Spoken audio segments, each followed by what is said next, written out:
Okay, so let's answer this problem in fluid mechanics under the topic hydrostatics on plane surfaces. So, ayan, rectangular gate, 5 meters by 2 meters. Ayan na 5 yung length niya. Inclined din siya. And 2 meters. Sige, draw natin.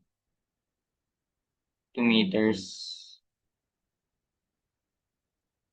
Okay, duplicate ko na lang ito. Mga ganyan na lang. For representation lang naman. Ito naman yung isa. Isa with niya. Ayan. Okay, 5 meters by 2 meters. So, given na may 5 na yun, 2 meters to. And is hinged at its base. Ayan. And inclined at 60 degrees. Ayan. To the horizontal as shown in the figure. So, it has a specific gravity. So may weight pala to. Gawin kong blue yung mga force.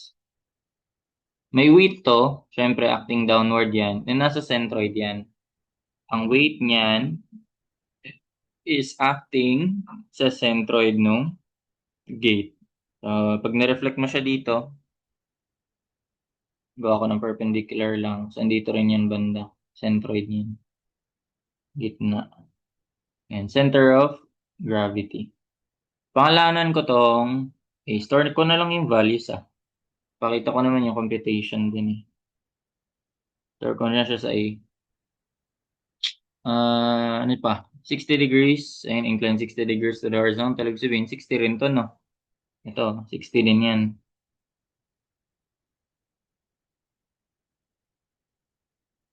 Okay. Ano pa? Shown in the figure, it has specific gravity of 7.585, so with a thickness of 50 millimeters. Ito yung 50, kapal, no? 50 mm. Ayan. To keep the gate in stable equilibrium, o position rather, so I counterweight M equal to 50, 10, 3. Okay, so ito yun. Ito yun. Yung gamit ko ba? Blue, no? So ito talaga yung mass M. Ayan. Pero since fully yan, then wala namang sinabi na may friction yan. So, di natin ko consider yung belt friction sa statics. So, equal lang yan to. Equal lang din yan dito. Since M yan, start yan sa M din. So, M ko na lang yan ilagay. Yung mismong value niya yan. So, syempre, M din to. And, of course, by Newton's third law, pag kinat mo yan dyan, kasi ganito, pag kinat mo to, ayan o, yan yung lalabas na force. Pag dito ka naman, sa buong gate na to, yan naman yung lalabas. So, M din to. Ayun, M. Okay, so, ayan. Okay, including the weight of the gate. So, compute the following. So, okay, solve muna natin yung A. Yung A ay weight lang naman yan, di ba? Weight lang yan ng gate. So, ang weight ay unit weight times volume. And then, be given a specific gravity, so that is just unit weight ng object over unit weight ng liquid. And yung liquid na ginamit is water. Water surface kasi yung WSA. So, ayun, unit weight ng object. So, ayun. So, that will be, unit weight ng object ay, ayun nga, specific gravity times unit weight ng water. Specific gravity natin dyan ay 7.85. By unit weight ng water, 9.81 kilonewton per cubic meter tayo. Then, multiply sa volume. Para kilonewton per cubic meter, multiply sa cubic meter, kilonewton na lang siya. So, 5 by 2 by 50 millimeters. So, gawin ko ng naka-meters times 10 to the negative 3 ko. So, ayan. Ito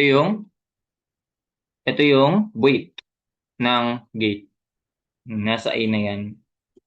O, para sa mass, given naman na yung mass niya, 50 times 10 to 50 times 10, 50, 10, if 5,010.3 kilograms yon, multiply natin sa 9.81 para maging newton, divide natin sa 1,000 para maging kilonewton. So, ayan, ito naman yung sa mass M. Ayan, turn natin yung values na yan. Okay, so ayan, meron na tayo. Now, Anong gagawin? Ito na. So, total hydrostatic force acting on the gate. So, sige. Okay, yung hydrostatic force is acting sa gate natin. Siyempre, ito lang yung area na consider mo. 'Di ba? Itong area na part lang to. Yung submerge lang, siyempre. Sige, gawa natin ng ano yan. Ito, hanggang dito hanggang yan lang. So, yan lang i-consider mong area. Ito lang. Hindi mo sasama yung exposed na protrude sa ano, atmosphere. So, paano yan? Ang hydrostatic force natin, acting yan sa center of pressure, di ba? Hindi naman sa center of gravity yan. Center of pressure yan. So, since, ano ba, tensiometer lang. Ito yung center of gravity ng ano. Ano pala to? Sige, magdodoble pala yung ano, center of gravity. Ito, center of gravity na mismong object. Pero kung i-consider mo lang ito, yung submerged lang na part, hindi to talaga yung bababa yung center of gravity niyan, syempre. CG ng object, CG na, ano to, ng gate, CG sub G. Sige, basta sa gate yan, buong gate. So, ito lang yung CG ng submerged lang na part. Ano to, CB, submerged na lang S. Then, syempre, di ba, at a certain distance, which what we call eccentricity, nandun yung center of pressure. So, doon siya nag-a-act. Doon nag-a-act yung force natin. So, ito yung center of gravity. Duplicate ko.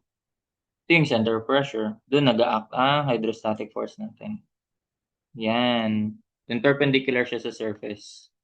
So, ayun. So, nasa F naman yung pangalan ko. Pero di pa natin malalaman yan. Diba? Okay. So, ayan. Hydrostatic force acting on the gate.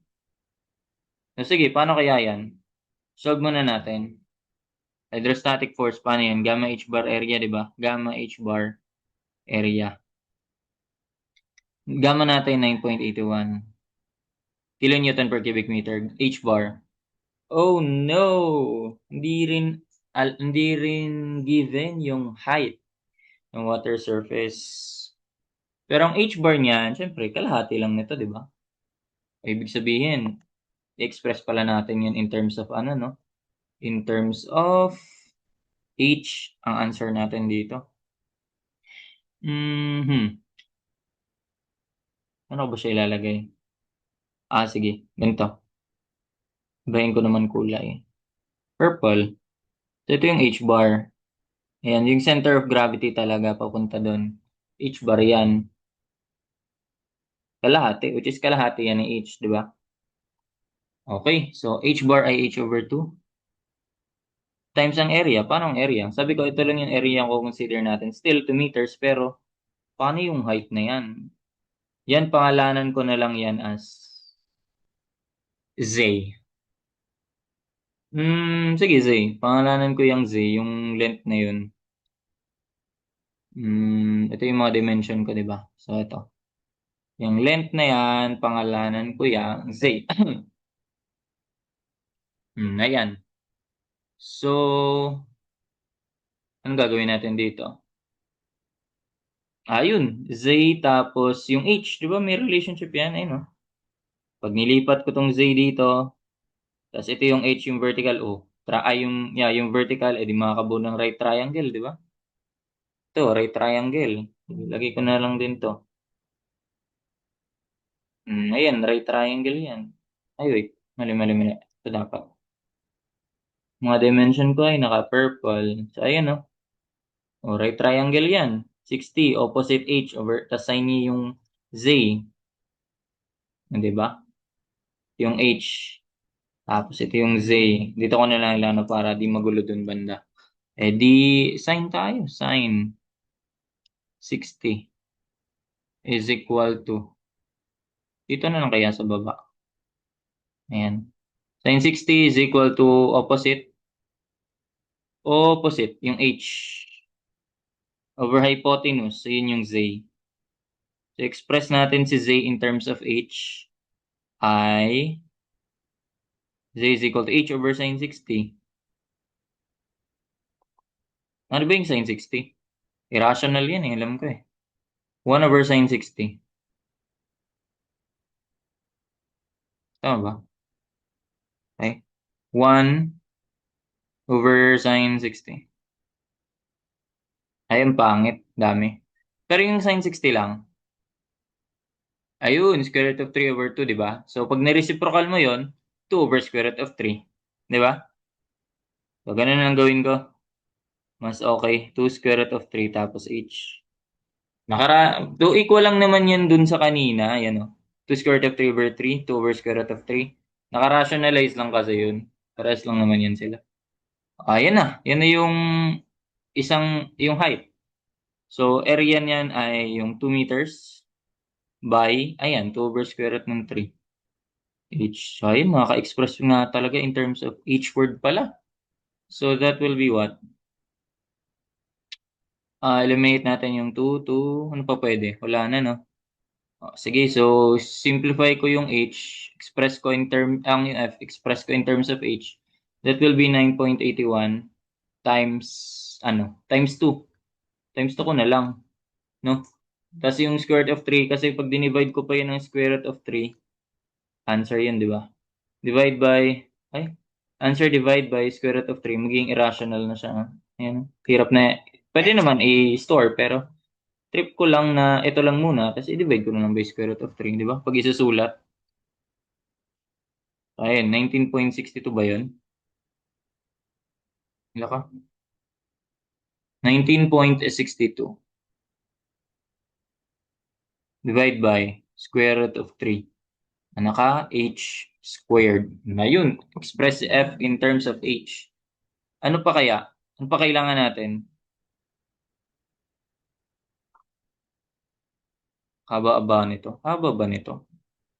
Sunod natin gagamitin ay hydrostatic force, no? So, ayun, pwede tayong mag-moment sa A. Pag nag-moment tayo sa A, kailangan natin ng distance na ito. Kasi ito, meron itong distance. No? Okay. Kailangan natin ng distance na yan. Ano yung distance na yan? Di ba ito, eccentricity to? Eccentricity to eh. Yan, eccentricity E. So, may formula dyan. IG over AY bar. Kunin muna natin yun.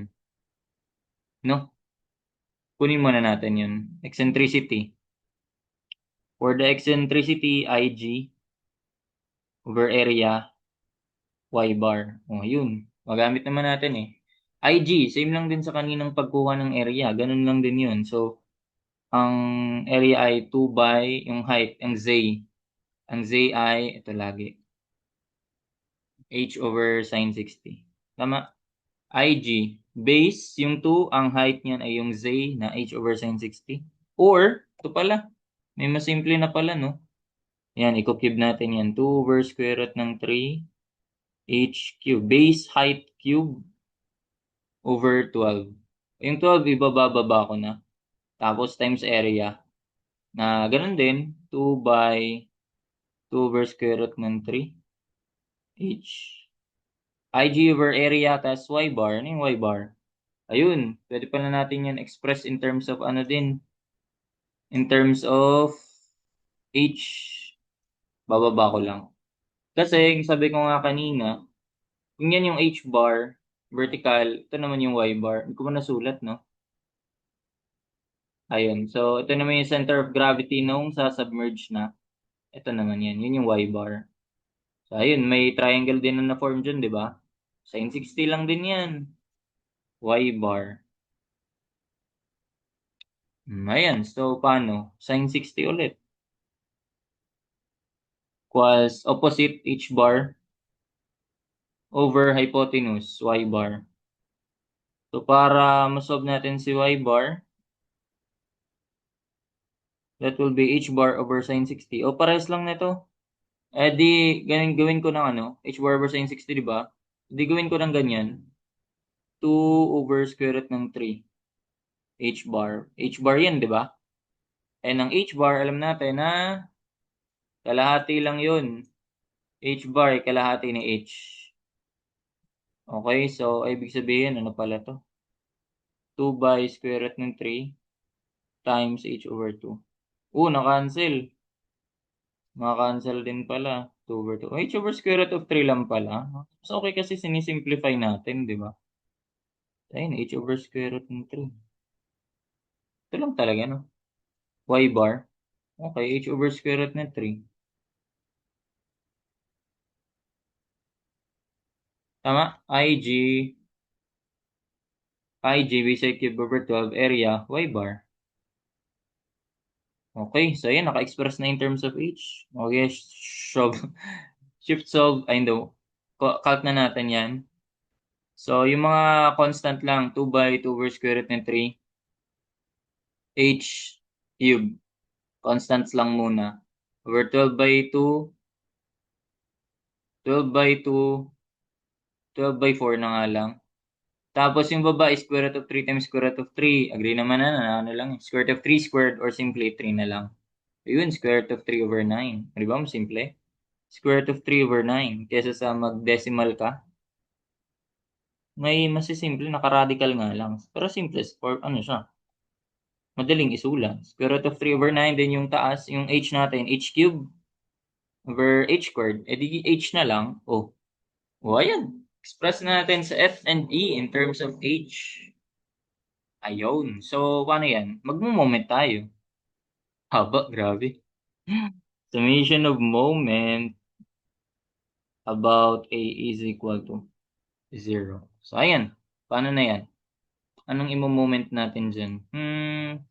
Edi mga force, yung mga blue. Itong M, masusulat ko na. Pa-clockwise equals counterclockwise na lang tayo. Counterclockwise is M lang. Ang clockwise, yung weight ng gate tsaka yung hydrostatic force. No? So, sige. So, that will be emission of moment about A is equal to 0. So, M times moment arm, 5. Di ba? Yung buong length ng gate, 5. M times 5 is equal to, ano? Ayun yung A. Yun pala. Yung A pala, di ko pa nakuha, no? Ay, di, ano din pala to? Oo nga, no? Hindi. Yung A madali lang kasi buong 5 naman yun, di ba? 5 cosine 60 mo lang. Okay, kaya. Kumbaga, itong distance na to, paano ba siya ilalagay? Ayan, ito, tapos ito. Ayan. So, basically, ito ay, yung distance na to ay 5 cosine 60, di ba? 5 cosine 60 to. Tapos ito naman, 5 sin 60. Or kung nililito pa doon, edi gawan ulit natin ng sin tsaka cosine yan. Dito naman tayo. Ito mag-sin cosine talaga tayo dito. Sin 60 is equal to, ayan, opposite natin, y bar. Ay, hindi. Ang opposite natin ito. To. Pangalanan ko yung y. Di ko pa ba nagamit yung y? O nga, hindi ko pa. So, y na lang yun. Tapos ito na lang si x.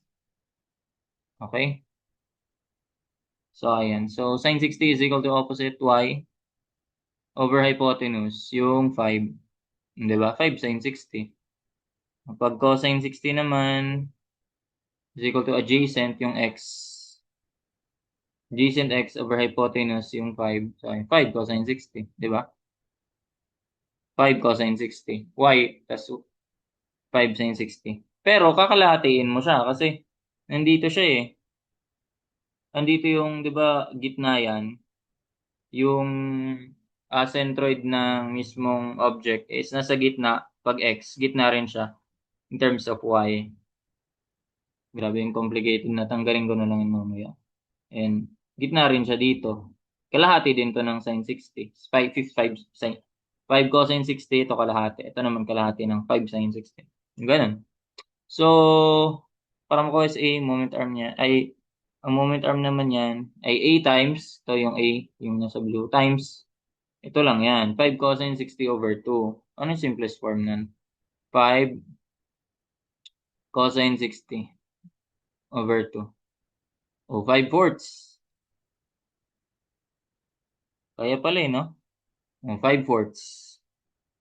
5 cosine 60/2. Moment arm niya lang naman eh. Kalahati. And then, yung hydrostatic force na.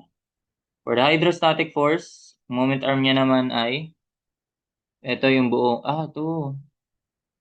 Wala pa tayo dito, no? Mhm. Oo nga, no? Ito. Yung Z/2. Ayan, yung Z/2. Yan yun, Z/2. Okay, sulat ko lang muna. Ang moment arm niyan ay Z/2.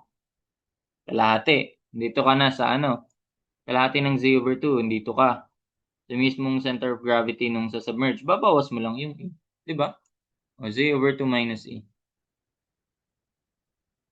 Ano yung Z ulit? May kunan natin yung Z 2 square root of 3H. Okay, so lagay natin dito. Ang Z ay 2 over square root of 3H. Square root of 3. May 2 pa, H. Doon ka na lang ilalagay yung 2 over 2. H over square root of 3 lang pala yun. Minus E ay, simplify na lang natin ito mamaya. Square root of 3 over 9. Times H din. Parehas pala sila. No? Di, mas maganda.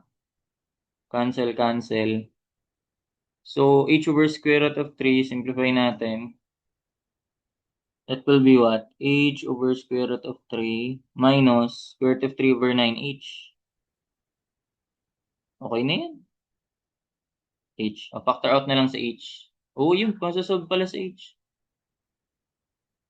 Ayun lang. Yung F pala in terms of naka-cube pala, no? Di maganda. Sige. Kung factor out na natin sa H, lalabas na natin sa H. Ayan, na dito. Ulagay natin dito. Nakalabas na siya. So, si F, substitute natin value ni F, ayun, 19.62. Kaya ko makopya. Naka-H squared. So, ayun, in terms of H squared. Ayun, kung H squared siya, di ito, H cube na to. H times H squared, H cube. Ayun. No. Ayan. So, kaya na. Diba? Kaya na yan na-solve.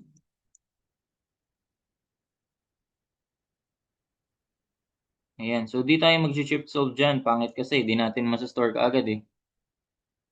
Plus. Tama? Tama. Sige, gawin natin. So, that will be 5M. Store naman na yan, di ba? Then minus A times 5/4. Then, divide ko na yan lahat, no? 19.62 divided by square root ng 3 times 1 over square root ng 3 minus square root of 3 over 9.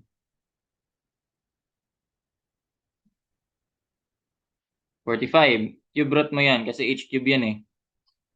Cube root answer. Ayun, 3.565. Yan na kaya yun.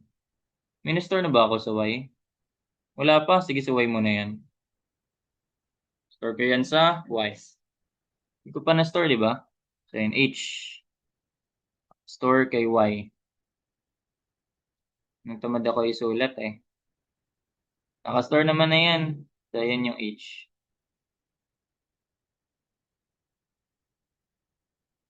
H pa lang yan.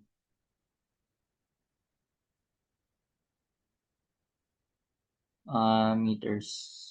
Ay, naka-store niyan sa Y. So, parang po yung hydrostatic force, babalikan mo na lang to. Naka-H squared yun, di ba?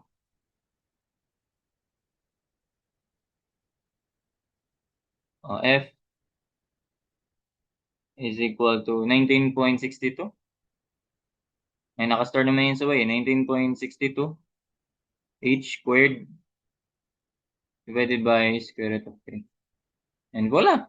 144.0042. Tama yun, di ba? Nabura kasi. Okay, encode ko lang.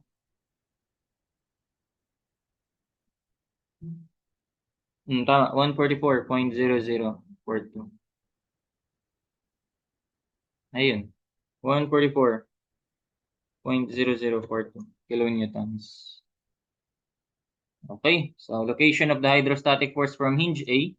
From hinge A, yun yung Z over 2 minus E. Ito yun.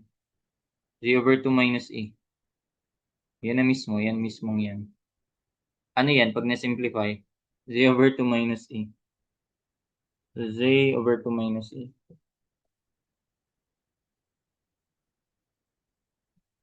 is equal to, ano yun pag na-simplify? Z over 2 minus E.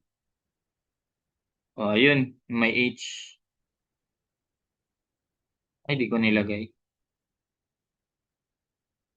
Hmm. O, sige, lagay na lang natin yung H. Yung H. Ay, yung Z rather. Yung Z ay 2 over square root ng 3. 2 all over square root ng 3H. H. Divide mo by 2. So, matatanggal lang pala yung 2 dito sa taas. Divide mo by 2 eh. Ayan. Z over 2 minus ang E. Ang E natin ay, ayan, square root of 3 over 9H din. Square root ng 3H over 9. Ayun, 1.37. Same ba? Ayun, 1.3724. Nice. 1.3724. Maburing kanina kong ginawa.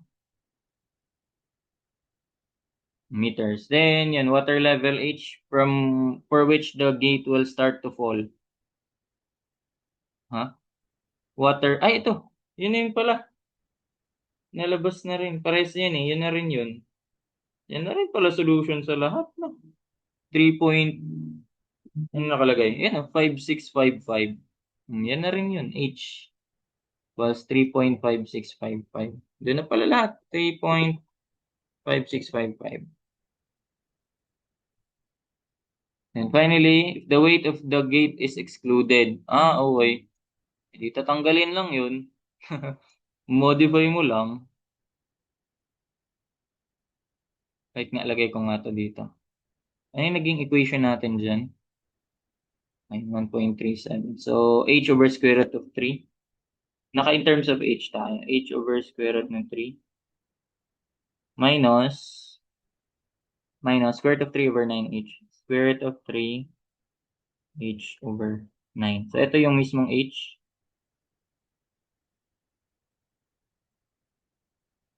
Ayan. So, last problem, last case. If the weight of the gate is excluded, what will be the weight? What will be the value of water level H to open the gate? Ano bang mababago natin? M5, ito yung mga, yung A mawawala. Sige, sige, sige. So, moment pa rin tayo dun. Ganun pa rin. Ito ko nilang ilagay. Sa tapat niya.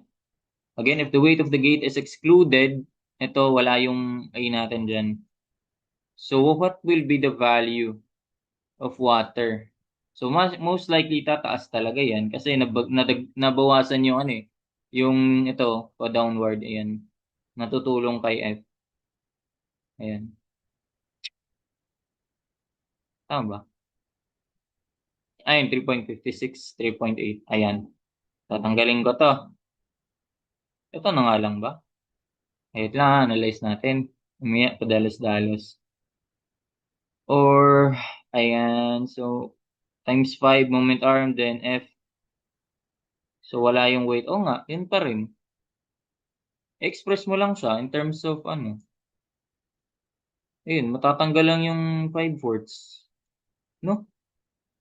Tama nga ba? Tignan natin. Ito na lang pala.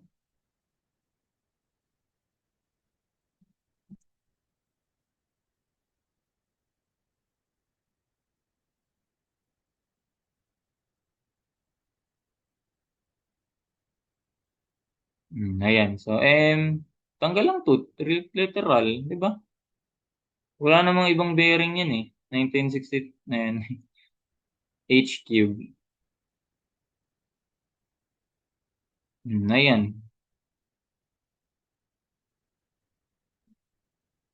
Okay, moment of truth. 5M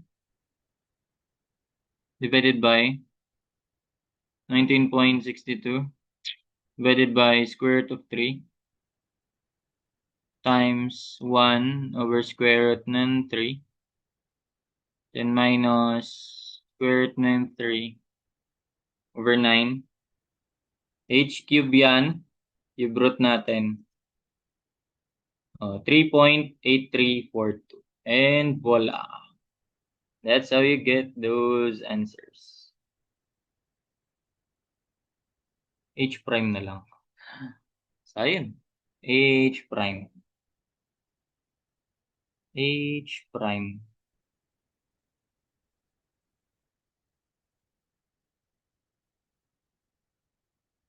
And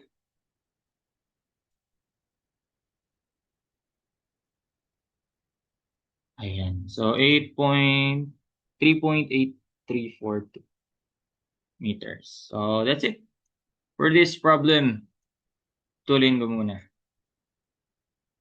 So ayan.